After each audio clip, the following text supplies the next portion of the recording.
Meus companheiros aqui do canal O Espiritismo do Século XXI, felizes novamente para conversar a respeito do início do cristianismo e estamos falando da vida de Paulo de Tarso.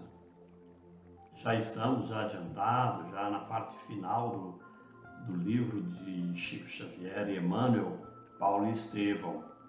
Nesse episódio que haveremos de começar agora, nós estaremos dando continuidade naquele anterior. Então é uma sequência, por isso a gente pede sempre para que todos continuem vendo sequencialmente, porque é um romance histórico fantástico que Emmanuel nos trouxe. Dando continuidade, então, nós estávamos falando no episódio anterior que Paulo de Tarso estava com a programação de ir para Roma, entretanto, ele foi solicitado a voltar em Jerusalém, porque lá estava tendo muitas perseguições. E o próprio Sinédrio, os judeus de Jerusalém, requisitou a vinda de Paulo, pedindo para que Paulo fizesse uma retratação no que diz respeito à aceitação dele do Cristo. Porque Paulo, antes, porém, Saulo, ele era judeu. E os judeus, os fariseus daquela época, não admitiam isso. Então ele sabia que Paulo estava famoso, que estava divulgando o cristianismo para várias cidades da época, e eles queriam que Paulo de Tarso viessem e se retratassem, fizesse uma retratação. Obviamente que eles queriam humilhar o Paulo e também estava tudo preparado para uma condenação mais profunda e acabar com a vida de Paulo. Então, Paulo recebeu a notícia de Tiago, que estava em Jerusalém, era um coordenador da Casa do Caminho em Jerusalém, muito cristão, mas Tiago tinha uma certa permeabilidade no meio dos judeus. Então, Tiago chamou Paulo através de uma carta, porque Paulo estava em Éfeso, muito longe, mas Paulo atendeu os pedidos de Tiago e ele veio a Jerusalém para atender o pedido dos judeus, dos fariseus de Jerusalém. Naquela oportunidade, Paulo foi acompanhado de um seguidor, de um companheiro chamado Trófimo. E sempre Paulo estava com os amigos. E, obviamente, que Lucas e Timóteo também estavam com Paulo. Ele teria que atender os pedidos dos judeus, que seria fazer uma purificação no templo, junto com 4 judeus muito pobres e que tinham votos, chamados votos de Narizeu. Esses votos já falamos no episódio anterior. Então, Paulo de Tarso optou para atender. Só que interessante que Paulo de Tarso queria isso para tentar difundir mais as ideias do Cristo. No livro do Emmanuel fica bem claro isso, né? E Paulo sempre pedia a Jesus que lhe desse condição de suportar tudo aquilo.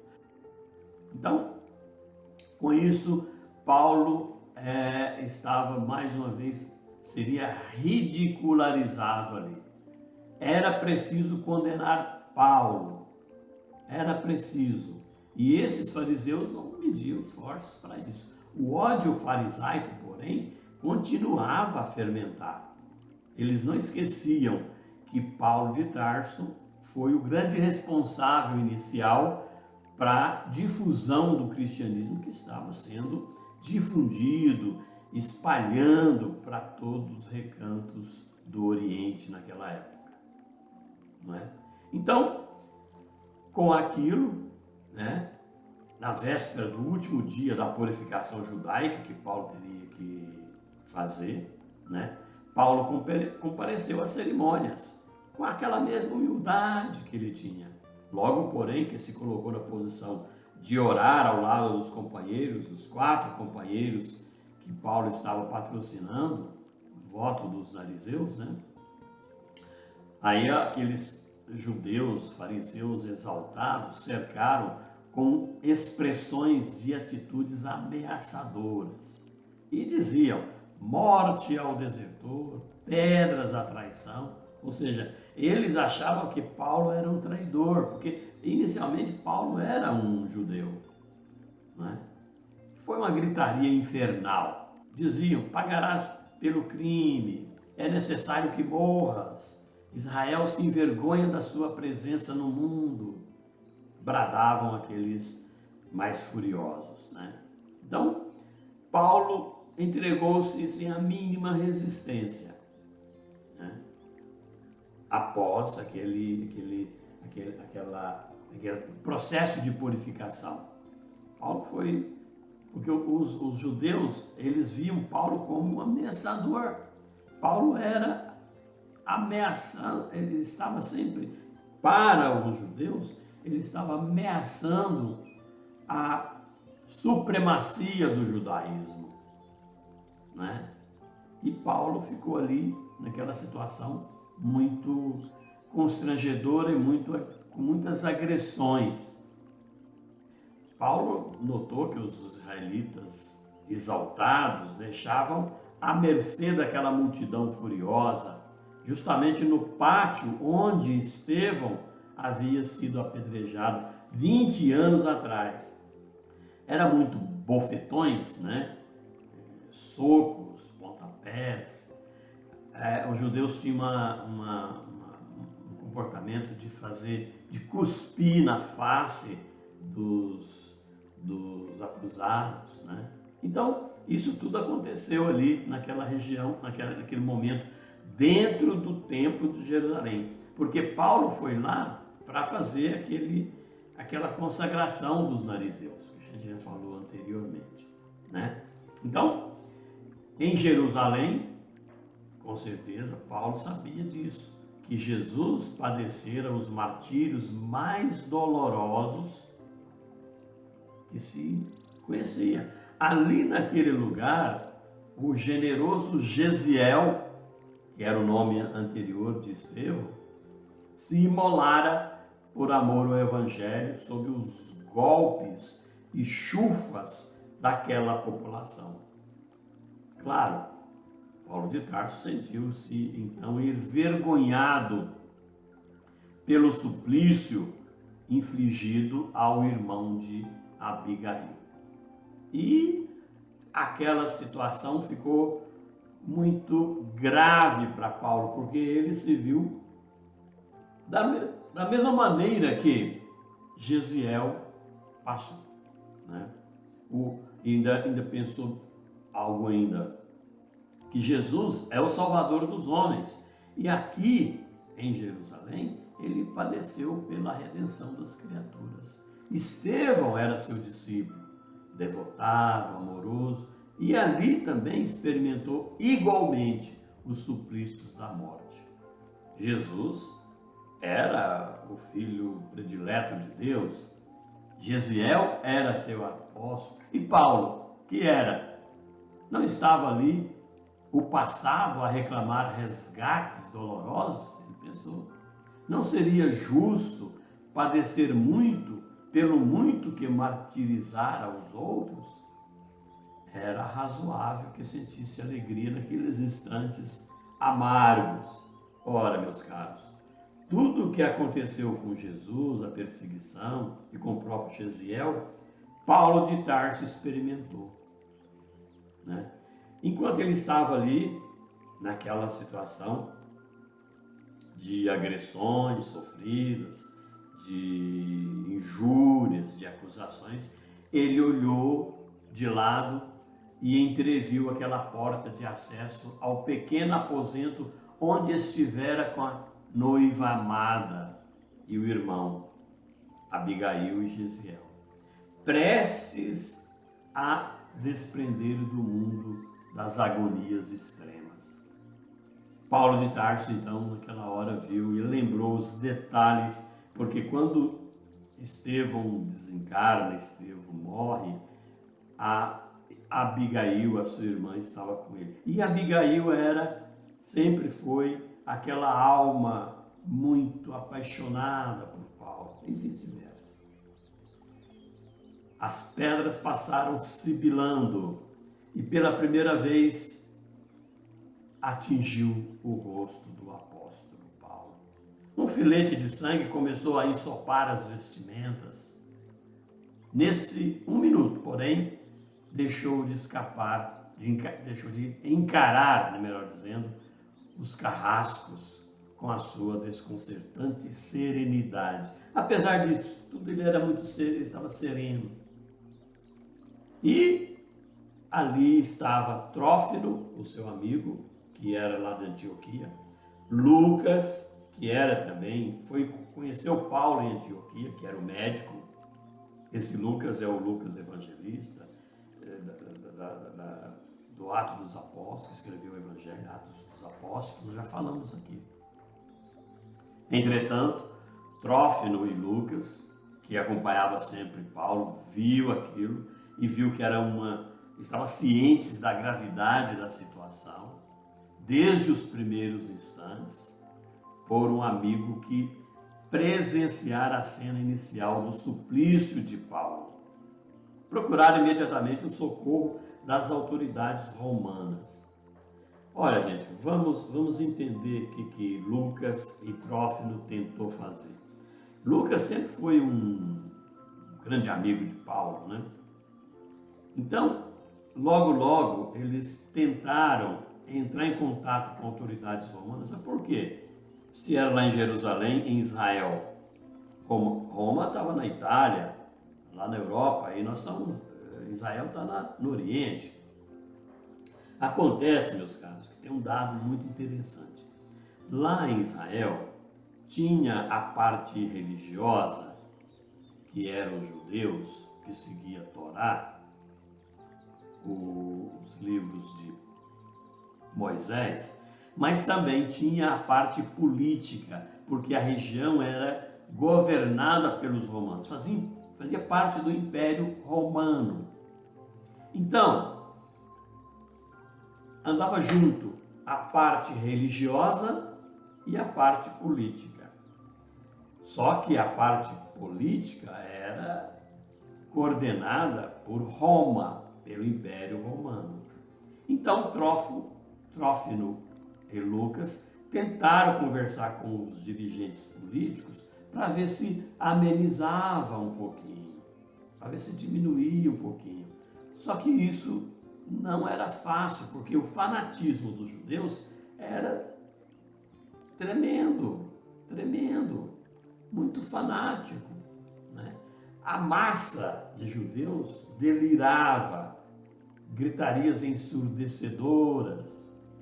Só que aí, com o pedido de Lucas e de Trófimo, porque os judeus, os romanos, eles, na essência, eles não eram judeus, até porque eles vieram de Roma para tomar conta os soldados romanos vinham de Roma, eles eram politeístas, eles acreditavam em vários outros deuses.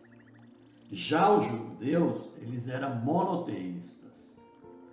Então, tinha um certo conflito. Mas os romanos faziam vista grossa e acatavam muita coisa dos judeus porque dependia da renda, dos impostos da região dos judeus, ali de Israel, né? Então, naquele momento, eles tentaram pedir que esses militares romanos, que esses cidadãos romanos pudessem interferir. E os judeus sempre atirando palavrões, atiravam pedras, vez ou outra, né? Então, isso criou uma certa situação meio constrangedora. Por quê? Porque os judeus estavam meio que fazendo justiça com as próprias mãos, mas, na realidade, a parte judiciária, a parte jurídica era seguida, ou tinha que prestar contas para quem? Para Roma, para os judeus. Perdão, para os romanos. Os judeus tinham que prestar conta para os romanos que estavam lá. Então, isso criou uma certa situação. Após aquelas agressões, aquela situação, Paulo, depois de muito tempo, né, aconteceu uma situação muito vexatória, né? Por quê? Porque Paulo de Tarso, naquela situação, teve a sua vez de falar, teve a sua vez, né? E ele pediu, permitas que posso dizer alguma coisa aqui nesse alvoroço, né? Aí o chefe ali, o coordenador da parte dos soldados romanos, viu que ele tinha não conhecia Paulo, porque vieram de Roma, viu que ele tinha um jeito diferente de falar, e ainda falou assim: você não é o bandido egípcio que há um tempo organizou a malta de ladrões que devastavam essas paragens? O coordenador dos soldados perguntou: não. Aí Paulo falou: não, eu não sou ladrão. Eu não sou. Eu sou um cidadão de Tarso e rogo-vos permissão para falar ao povo. Aí aquele militar romano viu aquela situação, ficou boquiaberto com a tamanha distinção dos gestos e não teve outro recurso senão ceder. Meio hesitante, mas cedeu. Paulo de Tarso subiu alguns degraus naquela escadaria ali no templo e começou a falar. Ele falou em hebraico, não foi em grego, né? Falou em hebraico, estava lá em Israel, e ele conhecia bem o hebraico, porque ele viveu a vida inteira naquela região, né? A sua mocidade toda ali. Falou em hebraico, impressionando aquela multidão com a profunda serenidade e elegância do discurso. Paulo era um orador, exímio orador. Começou a explicar suas lutas, falou da sua passagem toda, quando ele estava indo para Damasco, perseguia Ananias, que nós já falamos, que houve aquela luz que apareceu. Jesus ainda perguntou: Paulo, por que me persegues? Depois, em algum momento, no final da conversa, Paulo perguntou: mestre, o que queres que eu faça? E aí Paulo foi para Damasco, onde aconteceu tudo aquilo que nós já falamos anteriormente. Rico daquelas reminiscências de Estevão, falou do erro que ele praticou quando consentiu na morte de Estevão. Então ele falou ele fez um retrospecto de sua vida para todo mundo. O chefe dos soldados, chamado Cláudio Lísias, era um tribuno romano, e ele já tinha sido beneficiado por alguma coisa da vida e dos ensinamentos de Jesus. E ele ficou meio que, vamos dizer assim, incomodado com aquela conversa do Paulo, né? E aí começaram a dialogar, né? Paulo começou a explicar mais, porque os soldados fizeram um cordão de isolamento, fizeram com que parassem de agredir Paulo. E nessa hora pediram para que Paulo fosse levado, os soldados levaram Paulo para dentro da chamada Torre Antônia. Essa Torre de Antônia é famosa. Levou Paulo para uma prisão dentro da Torre Antônia, uma cela úmida. Paulo sentiu que os soldados estavam tratando com maior desconsideração, as feridas doíam penosamente, tinha as pernas doloridas e trôpegas, a túnica estava empapada de sangue, e aqueles guardas impiedosos, irônicos, amarraram Paulo a uma coluna grossa, conferindo o tratamento destinado a um criminoso comum. Paulo estava já exausto, febril. Nisso, os guardas ficaram assombrados com aquela conversa de Paulo, né? E Paulo continuou com a voz firme. Quanto a mim, pergunto, será lícito açoitardes um cidadão romano antes de ser condenado? Ora, com isso, criou um problema muito grave naquela situação. Por quê? Porque quando Paulo ele era jovem, ele foi oficialmente aceito como cidadão romano. O Império Romano, que gerenciava toda aquela região, acatou e deu a Paulo o título de cidadão romano. Então Paulo ele era da cidade chamada Tarso, naquela região oriental, mas ele tinha a documentação como cidadão romano. Então Paulo questionou: como vocês vão açoitar alguém, você vai condenar alguém, se esse alguém que vocês estão condenando, ele é romano e ainda não foi devidamente condenado pelo o Império Romano? Não é? Então, essa situação criou um certo problema, porque o chefe, o centurião daqueles guardas, falou: então, realmente você é romano? Aí Paulo falou: sim, sou romano. Né? E com isso, o que acontece? Aqueles soldados, aquele centurião, aquela centúria, logo se modificou e parou de agredir Paulo, porque o romano não pode ser agredido sem uma condenação oficial, né? E com isso suspendeu aquela agressão de Paulo. Nesse dia que ele já tinha sido poupado, ele estava só na prisão, mas ele não estava sendo agredido fisicamente, ele recebeu a visita de uma senhora já bem idosa e o filho. Quem que era essa senhora? Era Dalila. Dalila era irmão de Saulo, de Paulo, quando Saulo ainda vivia em Jerusalém. E ela veio com seu filho fazer uma visita para o irmão. Só que essa irmã de Paulo, ela não era cristã, ela chamada Dalila, ela não era cristã, né? Mas ficou muito feliz de ver o irmão já muito idoso, depois de 20 anos, né? Encontrou com Paulo, né? Abraçaram, apresentou o menino, o jovem já era um jovem adolescente, mais que adolescente, né?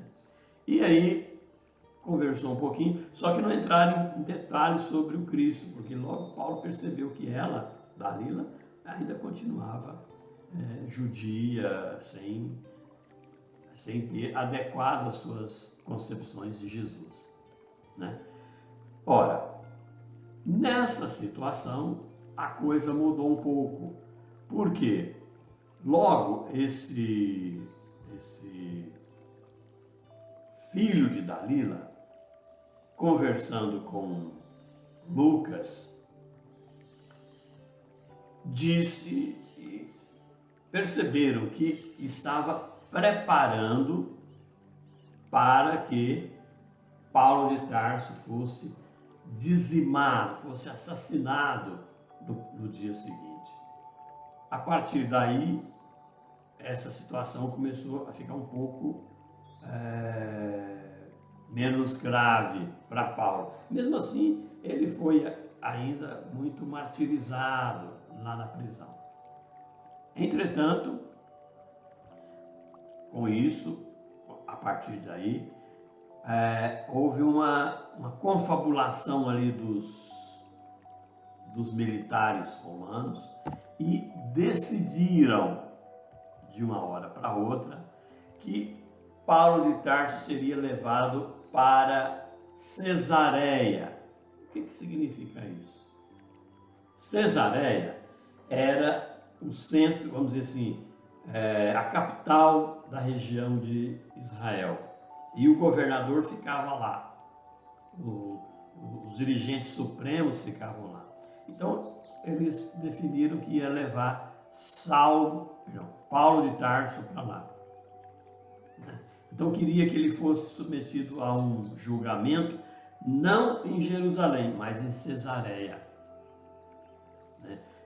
Com isso, já planejaram a saída de Paulo de Tarso, escondido, e ele seria protegido durante a viagem e seria levado para Cesareia. E isso aconteceu. À noite, um séquito de soldados prepararam e retiraram Paulo de Tarso, ali de Jerusalém, e levaram para Cesareia. E lá em Cesareia, obviamente, Paulo ficou numa prisão também. E ele seria submetido a julgamento pelos romanos, diga-se de passagem. Por quê?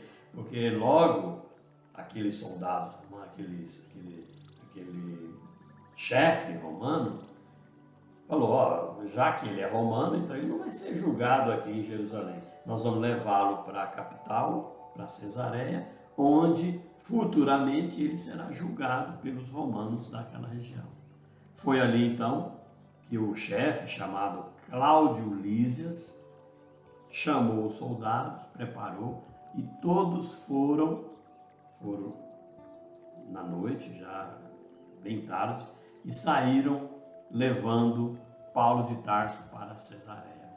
E isso ficou estabelecido então que ele, Paulo de Tarso, seria julgado futuramente. E Lucas, Trófimo, Timóteo, ficou preocupado com aquilo, mas pelo menos Paulo de Tarso não seria assassinado ali em Jerusalém. Até porque Lucas, Timóteo e o próprio Paulo estava já anteriormente a essa prisão. Paulo de Tarso estava planejando ir para Roma. E ele percebeu uma viva claridade que inundava aquele cubículo onde ele estava. E aquela claridade, aquela luz suavíssima, sussurrou para ele. Olha o que essa voz falou para Paulo. Regozija-te pelas dores que resgatam e iluminam a consciência. Ainda que os sofrimentos se multipliquem, renova os júbilos divinos da esperança. Guarda o teu bom ânimo, porque assim como testificaste de mim em Jerusalém, importa que o façais também em Roma. Ora, quem está falando isso? Nada mais, nada menos do que Jesus. Então Jesus não apareceu como pessoa, mas uma luz, e a voz se materializou e disse para Paulo, para que ele ficar com bom ânimo, porque ele está sendo testado em Jerusalém, mas importante é que ele vai fazer isso também onde? Em Roma. Então, o próprio Jesus estava segurando para Paulo, não se preocupe, fique firme, porque você irá com certeza para Roma. Nas primeiras horas do dia, então, aquela ansiedade, afetuoso interesse, o rapaz, o sobrinho, já ficou mais calmo, convivendo com o tio. A mãe já não estava mais, mas sim o tio, o sobrinho. E regozijaram, porque realmente ele não seria preso, não seria assassinado, ele ficaria preso. E esse sobrinho tinha o nome de Estefânio, Esse sobrinho Estefânio, conjuntamente com Lucas e Timóteo, eles fizeram com que os soldados removessem Paulo, porque esses chefes romanos, eles tinham certa afinidade com as ideias do Cristo, né? Então levou Paulo para Cesareia, e Paulo ficou preso em Cesareia. Segundo os Atos dos Apóstolos, está bem claro que Paulo de Tarso ficou ali na prisão de Cesareia por 2 anos. Ele continuou preso lá. E como ele estava preso, como que ele fazia para comunicar? Era através de Lucas, através de Timóteo, de outros amigos e cristãos, porque não podia sair. Foi quando apareceram as cartas, outras cartas de Paulo. Paulo muito preso, muito decadente, ele escrevia e comunicava com todos naquela região, né? E o governador encontrou com Paulo, ficou muito embaraçado com a situação, né? Mas não fez o seu veredicto, não definiu o veredicto. Então, ele não foi julgado lá em Cesareia. Ele não foi julgado lá. Com isso, ele ficou preso e ficou curtindo prisão ali por 2 anos, né? E muitos mensageiros vinham, traziam, e os chefes da prisão deixavam que ele fazia suas comunicações através das cartas. Eu sempre falo, gente, que hoje com a internet, né, seria muito diferente a comunicação, né, de um prisioneiro dessa maneira, né? Porque hoje fica muito mais fácil. Naquela época era só carta, né, escrita em pergaminhos, né, aquele tipo de... era um papel feito de couro de alguns animais, né? E era tudo difícil. E Paulo, muito decadente, muitas vezes o próprio Lucas escrevia. Continuaremos no próximo episódio sobre a saga de Paulo, antes, porém, dele ir para Roma. E ele vai para Roma, com certeza. Os judeus não conseguiram acabar com Paulo ali, naquele momento. Por quê? Porque os próprios romanos protegeram ele. A gente sabe que houve uma mobilização do plano espiritual para que Paulo não fosse dizimado naquele momento. Até porque Jesus já tinha programado a ida de Paulo de Tarso para Roma. E ele vai, com certeza, ele vai, agora no final do livro, ele vai para Roma, onde com certeza ele vai desencarnar, ele vai morrer lá.